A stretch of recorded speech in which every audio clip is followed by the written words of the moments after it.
Ketika suara mahasiswa dan civitas akademika mulai disenyapkan oleh hiruk-pikuk kekuasaan, UII berdiri sebagai oase keberanian. UII dengan tegas menolak praktik penyalahgunaan wewenang dan kemunduran demokrasi.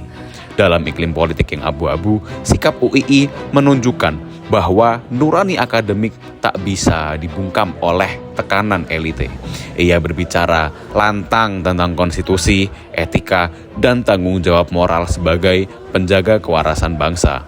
Rektor UII, Fathul Wahid, memberikan pernyataan bahwa tanda-tanda kemunduran demokrasi di Indonesia kian semakin nyata, ditandai dengan meningkatnya kasus intimidasi, ancaman kriminalisasi, serta upaya pembungkaman terhadap aktivis, seniman, akademisi, dan jurnalis.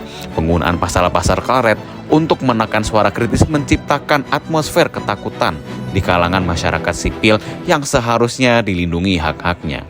Pernyataan sikap yang kami bacakan Maret lalu bukan sekedar retorika akademisi, melainkan seruan moral yang menegaskan bahwa kampus ini bukan tempat untuk diam, melainkan untuk mengambil aksi nyata.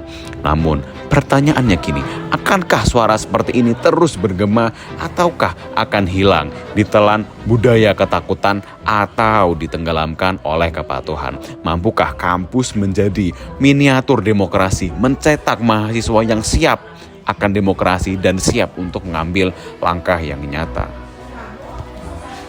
Ini menjadi pertanyaan kita semua. Sila keempat, kerakyatan yang dipimpin oleh hikmat kebijaksanaan dalam permusyawaratan perwakilan. Bukanlah hanya sekedar kata-kata indah dalam sebuah konstitusi, melainkan ia adalah sebuah janji.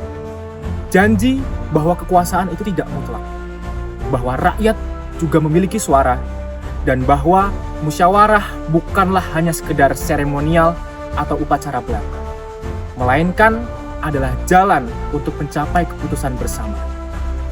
Namun, janji itu sedang diuji.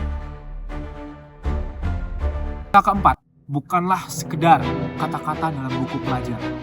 Namun, sila keempat adalah ruh yang menuntun bangsa untuk membangun keputusan berdasarkan nalar dan bukan berdasarkan nafsu akan kekuasaan.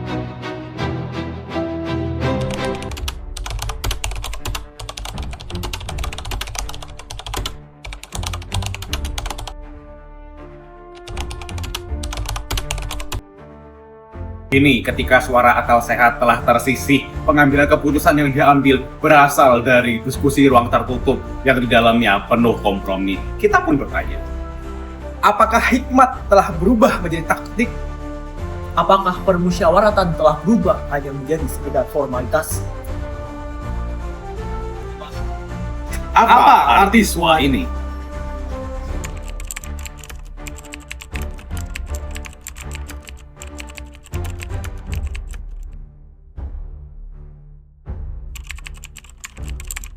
Tengah arus pragmatisme politik dan ketakutan kolektif, suara dari UII menjadi secercah harapan di mana kampus semestinya menduduki suatu posisi. UII memberikan suara jujur, suara yang seharusnya dikeluarkan oleh akademisi, suara yang tidak tertunggangi oleh kekuasaan.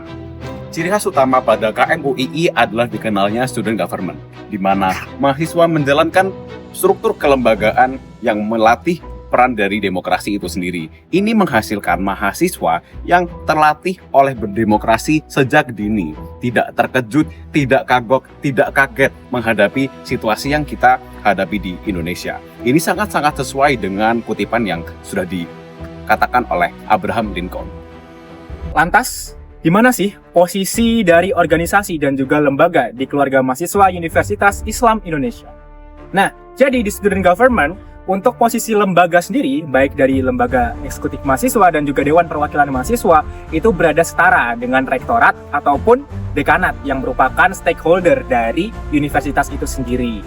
Nah, tetapi mereka ini dihubungkan oleh yang namanya garis koordinasi, dengan harapan untuk hubungan mereka ini akan dapat lebih harmonis dan juga lebih sinergis. Dan dengan sistem seperti ini, itu akan lebih memungkinkan untuk mahasiswa untuk memberikan aspirasi ataupun kritik kepada stakeholder gitu. Dan mereka juga wajib didengarkan oleh para stakeholder tersebut. Nah, untuk menyalurkan aspirasi dan juga kritik dari mahasiswa ke stakeholder, khususnya di keluarga mahasiswa Fakultas Kedokteran Universitas Islam Indonesia, kami memiliki beberapa proker yang dimiliki oleh Lembaga Eksekutif Mahasiswa dan juga Dewan Perwakilan Mahasiswa. Nah, adapun yang pertama adalah BULAS atau Bulan Aspirasi. Jadi di sini mahasiswa diberikan platform berupa Google Form. Jadi di sini mahasiswa memberikan aspirasi atau kritik berupa tulisan yang nantinya akan direkap dan diberikan kepada stakeholder seperti ini. Nah, kemudian yang kedua ada yang namanya Bebek. Nah, Bebek ini merupakan singkatan dari berbincang bersama dekanat, yang mana dekanat di sini sebagai stakeholder dari FKUI itu sendiri.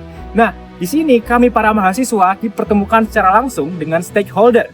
Dan kami berbincang-bincang dan juga mendiskusikan mengenai aspirasi dan juga kritik yang kami berikan kepada stakeholder. Nah, kemudian selanjutnya ada yang bernama RDP.